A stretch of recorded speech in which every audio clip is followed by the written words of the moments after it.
everyone, and welcome back to my YouTube channel. My name is Dwayne. I got a video for that Kimball, United States Army veteran and retired VA rating specialist. Today, I got a special guest with me, Mr. Edward Popplewell. How you doing, sir? Oh, thank you, Dwayne. Glad to be on.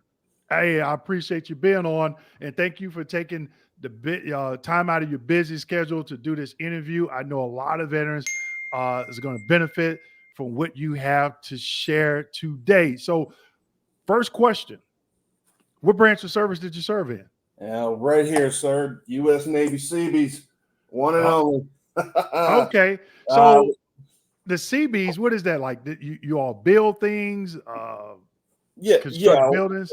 Yeah, what we do is it's basically a construction battalion. You know, you were in between the, helping the Marines, or even the Army. But basically what we do is it's a construction battalion.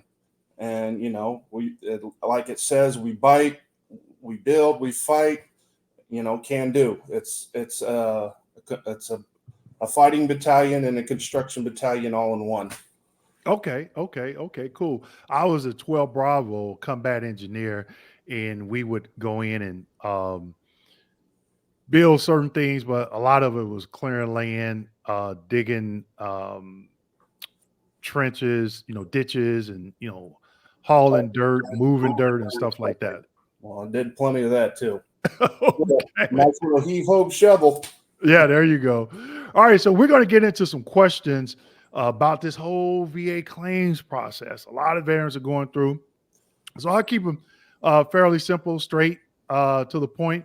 So one of the questions is, when did you start your VA claims process, and how long did it take you to get to the benefit you deserved? Okay. I didn't start the process till I didn't start learning about the process until I want to say February 2022. Okay. So at that time, I still didn't really know what it was, how it was. I didn't even know, some random person just told me you can get benefits from the VA and they can help. And I'm like, well, what the heck are benefits? And I'm sitting here scratching my head, and then he's like, a paycheck? And I'm like, I'm not even in. So how does this work? So I started doing research for about 6-7 months, and I finally went into the VA here in San Diego, California. I don't know if you're familiar with La Jolla or California or anything. So I went in and I went to what they call VSO. And he helped me do what they called spray and play. They called a spray, and I called a spray and pray. So basically, whatever files, hopefully it sticks, maybe it won't. I didn't even know what was going on, but this guy said, "Oh, I'll see what I can do for you." So he filed 8 conditions, and out of those 8 conditions, only 2 of them stuck, which that was my mental health and my back rating. So that was my key to the door, and I thought it was a big blessing. But that didn't happen till January 2023.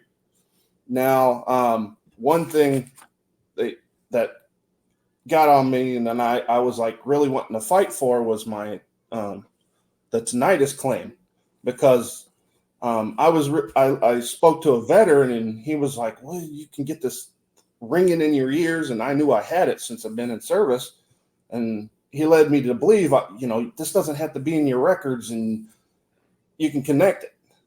So I'm over here fighting for this, and I filed for it again. First time around, it was denied. And then I'm like, okay, up and up, figuring out. 2 months went by, and eventually I started coming across YouTube videos. So this is where eventually I came across your channel, and I started learning about tinnitus and the ringing in the ear and how it's subjective to your claim. And there's different criterias that you got to learn, which the first one I learned is it had to be what's your MOS. So your MOS, you have this high noise exposure list, depending on what you're in. And then also the good news about your MOS, you don't necessarily have to have a high noise exposure as long as you were actually exposed to that noise. A great example is, a supply person works inside supply. Okay. Well, they could be working next to the gun range or the firing. Well, when I was in, they gave us these cheap earphones, these little foamy things, thinking they're going to protect your ears, fall right out. Guess what? You're listening to gunfire all day. Yeah. And then over time, that was pretty much what developed my, the start of my, the ringing in my ear. Right. Also too, what caused my tinnitus as well is because I worked around diesel engines also as well, because I was a maintenance person and I was around fuel and transporting and then building stuff. And then I'm doing a lot of construction work, when we're doing that stuff and we're out in the, out at sea or anywhere, we don't have hearing plugs. So, Right. you can imagine over time, after a year or two being exposed to that, you're going to be I was like in a quiet area and I'm like, what's this ringing in my ear? It's still happening now. Right. And So, one thing I tell veterans, as a former VA raider, they came out with a list and it was mild, moderate, or severe, the MOS list, mild, moderate, or severe. And they first told us if the MOS is mild, don't even order an exam. And so some of the VA employees started to push back and say, hey, if in the Army, we call them PAC personnel, admin, right? So a lot of these individuals are attached to combat units. So when those combat units go on field maneuvers, they go. When they go to the gun range, they go. So they're exposed to acoustic trauma just like those individuals in those combat units. And then it came down that, hey, regardless of the MOS, if the veteran explains and states that they were exposed to acoustic trauma, request that CMP exam. So I got a couple of videos on how to win your claim for tinnitus, and these are the things that we're talking about. So let's move on to the next question. Can you give me one of each? What was one of your highs and what was one of your lows as you went through the VA claims process? If you can give me one for each one. for my service-connected disabilities or just for the tinnitus? Just the process. What was one of your highs and what was one of your lows? So a high could be how you were able to win one relatively quick. A low was like, oh, maybe one took 8, 9, 10 months longer than what you expected or something like that. So, I have actually two. So the first one was, I watched enough of your videos from 3 or 4 years ago, and you talked about increases. When you go to the doc, I learned how to do my own increases based on the information that I was taught in one of your videos. So for my mental health, I was able to get it to 70% from 30. And basically I learned how to properly talk about my symptoms I learned about the 38 CFR and the M21 manual. And you go in there and I didn't know what I was looking at, but I started Googling it and it was like, well, for this criteria, it talks about social and occupational impairments. And then there's like I don't know the keywords exactly, but what I did is I learned how to put on a form called 21-4132, which is a statement that basically it's just something that from me to the VA stating, hey, I feel I have these symptoms. I would like whatever request you want from the VA, basically. Right. Just a request from the VA or some kind of guideline to guide the VA and your claim process. So for my statement, I put on there, hey, I request an increase. I would like to be evaluated for a CMP exam, and I feel I meet the next rating criteria. At that time, I was just shooting for 50%. I didn't know I was going to go in and they were going to give me 70 at all. Right. But I'm going to tell you, you see this book right here? You got it. You see this one? No joke. This here is what gave me my increases. They talk about it in this book. I'm not selling it, but I'm telling you, it's a wealth of knowledge. It's a blessing. So that was one of my highs. The second one was my tinnitus. I learned how to navigate, and again, the book talks about like high level reviews and what's needed. And then I understood that once you do a high level review, that's all they're going to review, the evidence that's already in the file. So I learned how to. Unfortunately, it took me 2 years to get my tinnitus connected.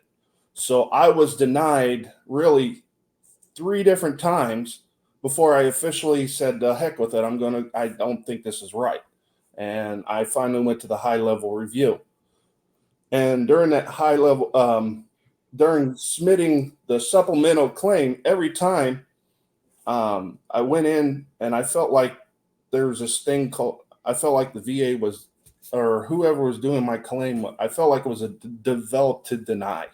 Because the first time around I submitted it, and then I wish I could pull out the paperwork or everything, but the first thing I read on there, and it said well, the first one was like, okay, it's not connected to, they have this weird wording. It'll say it's not connected to service, it's not in your records, and we're denying you flat out.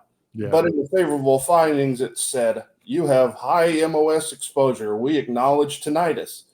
And I'm like, well, what the heck's going on? So then I had to learn about 3 ways of service connection: the in-service event, the nexus, and actually, I apologize. It's the 5 ways there's 5 ways of service connection. I can't give them right off, but the one I was filing for was a direct. So, and that's where you said the 3. That's what you were going with for. Yeah. So we're going with the 3. So I use my direct. There's the nexus, and then you need a current diagnosis. So I kind of went. So I was spinning. I call it the hamster wheel because I still didn't have a grasp on the first claim. So I went straight to the VA. I went to audiology, and they told me there's nothing wrong with your ears. Well, I said, and then I explained it to them. Tinnitus, I have it. It's in my ears. It's in my records. I even brought my records and showed them that I was complaining about it in service. And then finally, the audiologist was like, okay, I don't know what you're going to do with this, but we'll put it in your records. So I actually had to like sit down and like with the VA, and she was gracefully enough, we did a questionnaire. And she looked at my records, and I was thankful for that. So I got a diagnosis again on the VA side. Then the next part was that nexus. So this is where I was having trouble with, because I didn't know where the heck to get a nexus. So, or how to even get one. So what I did, unfortunately, or actually, I won't say unfortunately, but fortunately, I had to go out and get a private medical opinion for someone that actually knew how to connect it. So I'm thankful for that. And you've mentioned them too. It was a gentleman called Medical Access. That's what I used. I had no problem. Medical, Dr. Freeman. Access Medical. The guy's really great. Yeah, Dr. Freeman. I'm trying to get him to, I want to go down there so he could teach me how to wrestle alligators. He's in Louisiana. He said he knew how to wrestle those alligators. Yeah. So, Edward, last question. And real quick, how, explain to veterans, because I tell veterans, you got the book, Small Investment, you watch the videos, And that's all you need. You could do this yourself. And that's why I'm, trying to tell people, just invest the time to get educated. So real quick, can you explain to veterans the importance of being educated on the process as it, to help you adjudicate your own claim? What, on a scale of 1 to 10, what is the importance of being educated and being able to adjudicate your own claim? Well, I'm going to tell you what, first things first, when you have that knowledge and you know what you don't have to know everything. Mm-hmm. You just got to understand enough to how you're going to navigate your claim. So, or how it's going to work. So, what you want to do is just read the book, understand it. I watched the videos. Dwayne literally has 3 years worth of videos. So I educated myself to enough to where I don't even need a VSO. There you go. The VSO's done. I mean, now I know you can go in and remove them if you wanted to, but I just leave them on there. But the point is, it gave me the knowledge that I know that I can call the White House hotline, or if I need to do a Vera appointment, I know how to do that. And I can do all this on my own. So, I mean, that's the blessing behind the knowledge, you know, or if again, the book, there's little QR codes. If I ever need to reference something or go back, boom, it's right there. Right. So, it's the satisfaction that, you can, how to navigate your claim. The other blessing is I have veterans coming to me asking me for help. And I feel honored. I don't charge them or nothing, but I showed them what little knowledge that I did. And amazingly, within 3 months, these homeless veterans that I helped out here are now 60%. They're getting something. Right. And so that's the thing that I tell people is, again, the book, binge watch the videos, and you never have to call me. Like you said, I put QR codes in there in that book, and it took me about 9-10 months to write the book. But I went and did the heavy lifting. I went and did the heavy lifting and to point you in the right direction to get that particular education that you may need, so you can help yourself by adjudicating your own claim. So, Edward, I would just like to thank you for the support to the YouTube channel. Thank you for the support to the book. And again, thank you for taking the time out of your busy schedule to answer some of the questions and share some of your VA claims journey. I know other veterans will get, a lot of, they'll take away some really good information that you shared today. And it's about, we have to educate each other. So, you watch the videos, you purchase the book, you can pass that book on to somebody else, but more so, you can pass that knowledge on to other veterans, like you said, and now they're able to get service connected and they've never called me. And that's what it's about. So I definitely appreciate you and thank you for your service, and enjoy the rest of your evening, sir. Well, thank you. Thank you, Dwayne. I don't know if I'm going to want to, because, your signature's right there. Oh, you got the signed copy, okay? I got the signed document right there. So I don't know if I want to let it go just yet. I might even frame it. Okay. All right. Thank you again, sir. All right. Thanks, Dwayne.